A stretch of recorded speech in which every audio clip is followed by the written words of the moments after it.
What's up, it's Cinema Shogun here, and it has now been a month since the fires down in Maui. An entire month. Time flies by, doesn't it? Really quickly. But I guarantee you that the time is not flying by for the people down in Maui.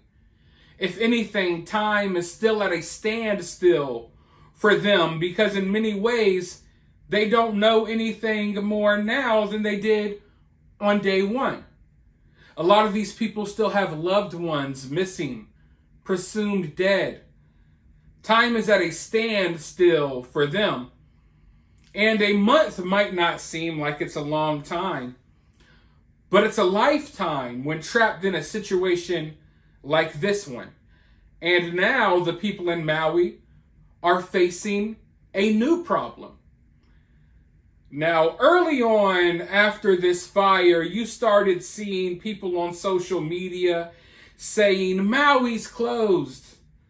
Tourists, stay away. Let us figure this out. And I received a lot of heat for one of my opinions on Twitter. Because we had all of these people saying that, oh, you need to stay away from Maui. Don't come visit Maui. Don't come vacation in Maui right now. It's disrespectful. And you had all of these people online saying this stuff. Which I understand that some of you maybe think that those people have a point. And I'm not saying that they don't. But in my opinion, it's kind of a brain dead take to tell people to stay away from Maui. You see, these people, they rely on tourism. It's not just the city or the county or whoever you're thinking who relies on tourism to get paid. Most of these people work jobs in the tourism industry. So now, after people have been constantly online bashing people for still vacationing in Maui, after people have been online, a lot of which don't even live in Maui, telling people not to go down there, discouraging people from vacationing down there and stuff like that. Now, we're seeing a lot of people start to lose their jobs. A lot of people are getting laid off. And I'm talking about people who live on other sides of the island.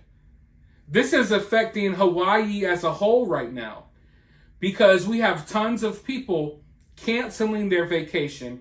They're canceling their trips. They're canceling their reservations.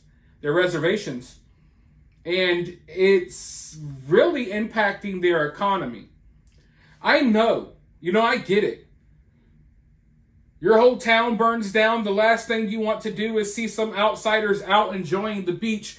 But the reality is, if you want to rebuild, you have to have income flowing. All of these people, they need jobs. Right now, it's not a good time to lose your job. You know what I mean? And the reality is, even though these fires were horrible, there's still lots of areas in Maui and all over Hawaii that people can visit. And as insensitive as that may sound, as insensitive as that may seem, it's literally what these people rely on. Tourism is like the lifeblood for Hawaii. If the tourism industry shuts down in Hawaii, over half of these people lose their jobs instantly.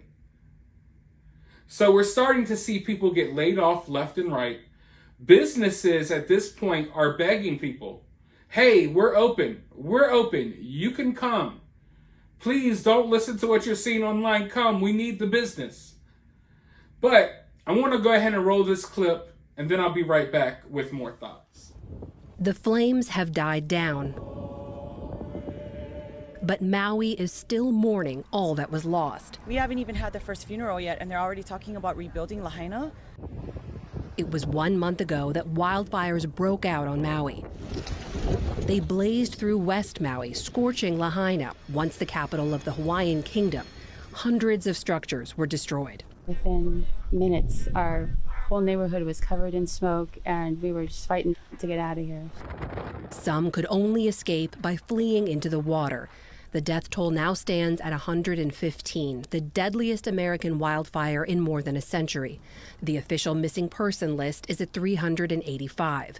Thousands of people are staying in temporary shelters across the island. These fires took so much from so many, but the spirit of aloha, of love, kindness, and care for one another continues. But as residents recover, potential tourists aren't sure what to do with upcoming trips booked to Maui. The Hawaiian Tourism Authority published a map with areas still affected by the fires. They discourage all non-essential travel to West Maui, but encourage tourists to visit other parts of Maui or the rest of the Hawaiian Islands.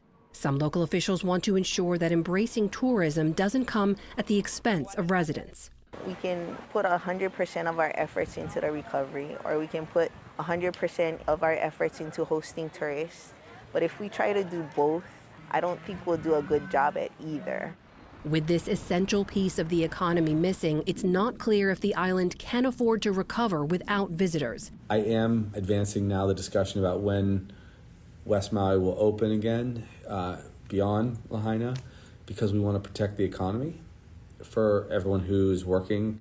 Local business owners are trying to spread the word that Maui is open. You're being told that Maui's closed. We are not closed. We are very much open for business, and it feels like a second victimization. But it's difficult now for long-term residents to stay put on the island, let alone for visitors to arrive. Many homeowners have reported being targeted with offers to buy their real estate, not uncommon after a disaster lowers land value. We want to keep this land in the hands of local people, and we want to give them at least a chance to decide whether they'd like to build back. Deborah Loeffler lost her 5-generation family home in the fire. This is home. We're too old to start anywhere. And like I said, this is home. They've got family roots here. We're not leaving. If I have to go pitch a tent on the ashes, that's what I'm going to have to do. Like I was saying earlier, I know it's a sensitive situation, and I get why all of these people would be aggravated by all of these tourists right now, right? I get it. But you're kind of depending on them. And don't let the government and the powers that be fool you. They may try to go along with this nonsense because at the end of the day, you're hurting yourself.